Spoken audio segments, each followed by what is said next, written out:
My uncle insisted I give him my house because family comes first. When I refused, he threatened to expose my past mistakes to everyone I knew. He laughed and said, "Let's see you talk your way out of this." I showed him my security footage and said, "Blackmail looks bad in court. I, 34 male, live in Chicago. I own a house that used to belong to my grandparents. It's a 3-bedroom, old-school brick house on the south side. It wasn't worth much when I first got it. My grandparents passed away years ago, and the place was falling apart. But I fixed it up. I didn't get the house handed to me for free. It was left to me in their will, but I had to take care of all the back taxes, unpaid utility bills, roof damage, plumbing that was a nightmare, and everything else you can imagine. I dumped a ton of money into it, probably over $120,000 over 5 years. Most of it was my own sweat, nights after work, weekends, learning as I went. And now? It's worth over $600,000 because the neighborhood's changing. Gentrification, new businesses, property values shooting up. So yeah, it's a solid place now. And that's exactly when Uncle Rick came sniffing around. Uncle Rick is my dad's older brother. He's 55 now. Back when I was growing up, he was always the one borrowing money, losing jobs, burning bridges. He always said things like, "I'm just down on my luck." But the truth is, he never tried to get his life together. He's been kicked out of multiple apartments, crashed with different relatives, even stayed with us when I was a teenager for a few months. My dad finally told him to stop asking for help after Rick stole some cash from my mom's purse and lied about it. We hadn't talked in years. I'd see him at some family holidays, and he'd just ask if I had any job leads. Nothing more than small talk. About a year ago, Rick called me out of the blue. I almost didn't answer because I didn't even have his number saved. "Hey, nephew! Heard you got the old place looking like something off HGTV. That was how he started." I just said, "Yeah, been working on it for a while." "What's up?" He tried to act casual. Kept going on about family memories, how much he missed Grandma's cooking, how the house was a part of his childhood. Then he said this. "So look. My lease is ending soon. Landlord's being a pain. I was thinking, maybe I could move in for a while. You got space. Just until I find a new place." I knew what he was doing. I told him, "Rick, I'm not looking for roommates. I need the house to myself. It's not gonna work." He didn't like that. At all. That's when he switched tones completely. "Wow. So that's how it is now. I'm blood. You're sitting in a house that should have gone to the whole family. Not just you." I told him flat out that the will named me and only me. He didn't lift a finger to take care of Grandma or Grandpa in their final years. I did. My parents did. He didn't even show up for Grandpa's funeral. "It's not about legal stuff," he said. "It's about doing what's right." He tried every guilt trip. "You're young, you'll be fine. I'm struggling. We're family." Then he threw in this line that stuck with me. "You don't want me to start telling people all the stuff you did back in the day." At first I thought I misheard. But nope. He said it again. "Maybe some folks at your job wouldn't like to hear about your little habits back in the day." That's when I realized this wasn't a conversation anymore. It was a threat. Look, I'm not perfect. When I was 22, I made mistakes. Dumb college stuff. Partying, posting dumb stuff online, 1 or 2 risky pictures with exes. Nothing criminal, but stuff that could make things messy at work. Back then, I shared a laptop with a cousin during a summer when Rick crashed at our house. I had no idea Rick had copied stuff from it. He must have held on to it all these years. I hadn't thought about that in a decade. But now he had it. And was threatening to use it to blackmail me into handing over the house. He followed up with a text the next morning. "Think fast. You sign over the house, and I never speak of it again." Then another. "Let's see you talk your way out of this one, big man." I felt sick. My hands were shaking. I wanted to scream. But I took a breath. Then I remembered something. I had cameras installed last year. After someone broke into my garage, I got a full home security setup with audio and motion detection. Front door, living room, office, everywhere but the bedrooms and bathroom. Nothing fancy, just basic, affordable stuff I set up myself. About a week before Rick's call, I came home and noticed the window to my office was unlocked. I thought I had just forgotten to latch it. Now it clicked. I pulled up the recordings from that week. And there it was, Rick crawling in through my office window. Looking through my desk drawers. Plugging in a USB stick. Copying files. Talking to himself, saying stuff like, "This'll get his attention." I sat there watching the footage, heart pounding. I had him. On camera. In my house. Stealing files. Saying it out loud. Instead of confronting him, I played along. I texted back. Let me think about it. Can we talk in person? He responded right away. Sure. Meet at Mel's Diner, tomorrow 10 a.m. I showed up. He was already there, sipping coffee like he was celebrating something.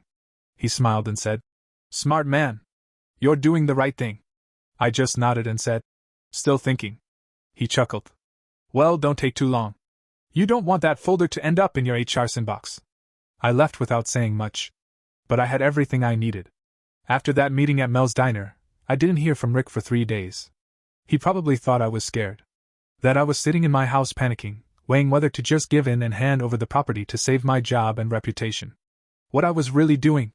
Working with a lawyer. Making copies of the footage. Backing up everything to encrypted cloud storage. Sending a copy to 2 trusted people just in case anything happened to me. But I didn't let on. I acted quiet. I ignored his texts. I didn't respond to the little tick-tock messages he sent every morning. Then on day 4 he upped the game. He actually did it. I got called into HR at 3:15 p.m. on a Tuesday. I work in marketing for a mid-size firm in the Loop. Nothing fancy, but they take their public image seriously. I walked into the conference room, and my boss, the HR manager, and a lawyer were all there. They had a laptop open. On it was a folder labeled Confidential, my name, S. Hidden Life. Inside were screenshots from my old social media accounts. Some stupid, immature blog posts from college. 2 shirtless pictures I'd sent in X. And 1 short video where I was very clearly drunk, yelling dumb stuff at a party. All 10 years old. All real. All embarrassing. The HR manager looked awkward. The lawyer looked uncomfortable. My boss looked disappointed. But before anyone could say anything, I pulled out a USB drive from my pocket. Before you ask any questions, watch this video. It'll explain everything. They looked confused, but the lawyer clicked play. They watched Rick climbing through my office window, saying, He'll cave after this. Let's see him weasel out of it. Silence. Then I said, That man is my uncle. This is a break-in. He stole this data off my computer. And now he's trying to blackmail me. My boss looked like he just got hit by a truck. They were stunned. The lawyer leaned forward and said quietly, Do you have a police report? I smiled. Filed it yesterday. Here's the copy. I handed them the report, the footage again on an SD card, and a document my attorney drafted, confirming that this was part of an active criminal investigation. My boss turned red. Not at me, at the situation. He apologized. HR apologized. They said I'd be placed on administrative leave. But with full pay, while they processed everything. Which was corporate speak for, we don't want to get sued. As I left the building, I got another text from Rick. Checkmate. Hope you got a box ready? I didn't respond. Instead, I opened my notes app and typed. Just got HR to admit they received stolen material. Time to move forward. 2 days later, I got a message from someone I never expected, Monica, Rick's wife. We weren't close, but I remembered her from family events. Quiet. Always looked tired. She messaged me on Facebook. I need to talk to you. Please. It's important. We met at a Starbucks. She looked wrecked, red eyes, messy hair, deep lines around her mouth like she hadn't slept in days. She started talking before we even sat down. I'm sorry. I had no idea he did this. I thought he was turning things around. He told me he was working with a nonprofit. Said he was consulting on community housing or something. I didn't know he was trying to steal your house. Then she said something that made my stomach drop. I found his journal. He was planning to forge your signature. I froze. He practiced it. Over and over. I found pages with your name written in different styles. He even talked about bribing someone at the title company. I just stared at her. I left him. Packed my stuff, took the kids. He doesn't know where we are. Rick had taken things further than I thought. It wasn't just blackmail. He was trying to forge a title transfer, fake my signature, and somehow transfer ownership of the house. That would have been a disaster. Even if he failed, the legal mess alone would have been a nightmare. I immediately told my lawyer, who added attempted real estate fraud to the growing list of charges. Meanwhile, Rick kept pushing. He kept texting me weird, gloating things like, You think the house is the only thing I got on you? They're not gonna believe you forever. One more slip up and you're done. But he didn't know 2 things. I had already started recording all his texts and voicemails for the police. And I wasn't alone anymore. Monica was now on my side. It didn't take long for word to spread. Monica told her sister, who told their mom, who told half the extended family. My dad called me. "What the hell is going on with Rick?" I told him everything. Sent him the footage. Told him about the attempted forgery. He was quiet for a long time. Then he said, "I should have cut him off years ago." Within a few days, the entire family knew. Cousins, aunts, uncles, they all turned on him. Group chats blew up. People were deleting and blocking him left and right. Even the family Facebook group, yes, we have one, changed its banner to a quote my cousin posted. "You don't get to demand loyalty while holding a knife." That one stung, even for me. Rick was getting exiled by his own blood. But that wasn't enough for him to stop. He had one last move to play, and it caught me off guard. About a week after Monica left Rick and the family basically cut him off, I got a call from a blocked number. I usually don't answer those, but something told me to pick up. "Hey, is this my name?" The voice sounded young. Nervous. "This is Jordan. I work at First Path Title Agency. I'm not supposed to be calling you, but something felt off." I sat up straight. "There was a man here yesterday, said he was you. He brought in documents to start a title transfer for a property on 83rd Street. That's your address, right?" I almost dropped the phone. "He had your name, your ID number, even a fake driver's license. But when I looked closer, something felt wrong. His signature didn't match the one on file. And he looked nervous." I was quiet for a few seconds. "Did he leave anything with you?" "He left the documents. I still have them." I thanked Jordan, asked him to hold on to everything, and sent my lawyer down there the same afternoon. Rick had really gone through with it. He forged my license, my signature, and tried to illegally transfer the house. But now, we had another piece of evidence, the forged documents, in hand, with witness testimony from Jordan. My lawyer called it slam dunk fraud. But we weren't done. That night, I started getting calls from a strange number. No caller ID, but it showed up as restricted. I ignored it 3 times. On the 4th, I picked up.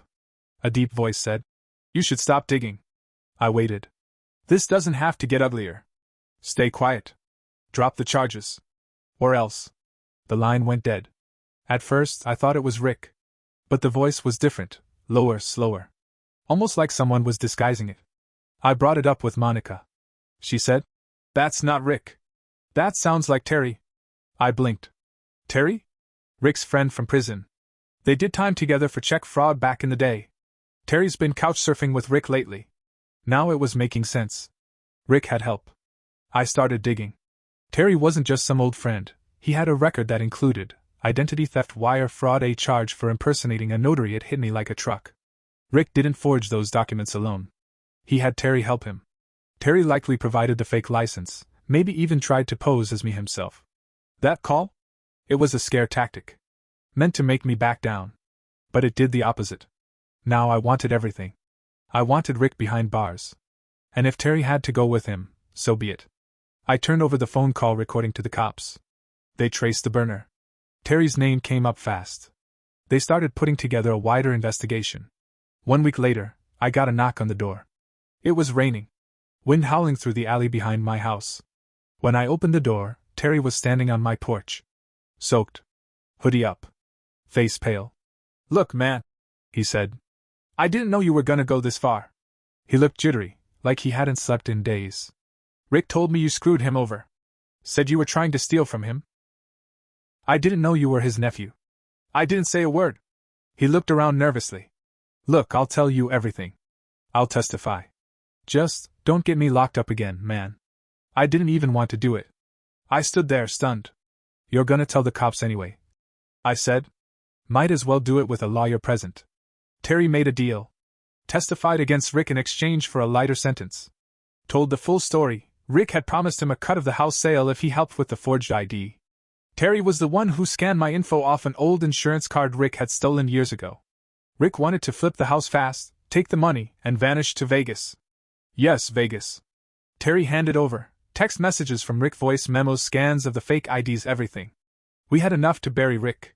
But here's where it gets wild. Right before the cops came to arrest him, Rick went completely off the rails. He took to Facebook. He posted a video of himself, crying, rambling, saying I manipulated the whole family, that I stole The house that I set him up. He tagged everyone, cousins, uncles, my parents, my workplace. He dropped an old email I sent him from years ago, edited to look like I admitted to something shady. He posted my college photos again, this time photoshopped to make them worse. And then he wrote, "You win. I hope you're happy, you piece of garbage." That post stayed up for 3 hours before Facebook took it down. But the damage was just beginning. Because while Rick thought this was the end, what he didn't know was, the morning after his unhinged Facebook rant, the police showed up at his last known address. They had 2 active arrest warrants, breaking and entering and theft, from when he stole my files. Attempted real estate fraud and forgery, thanks to Terry's testimony. When they knocked, Monica's sister, who still lived nearby, saw everything. Rick tried to run. Tried to jump the back fence. Slipped. Landed in a puddle. Cops tackled him face first into the mud. The cherry on top? The neighbor's Ring camera caught it all. By noon, the whole family had seen it. My dad was the first to call.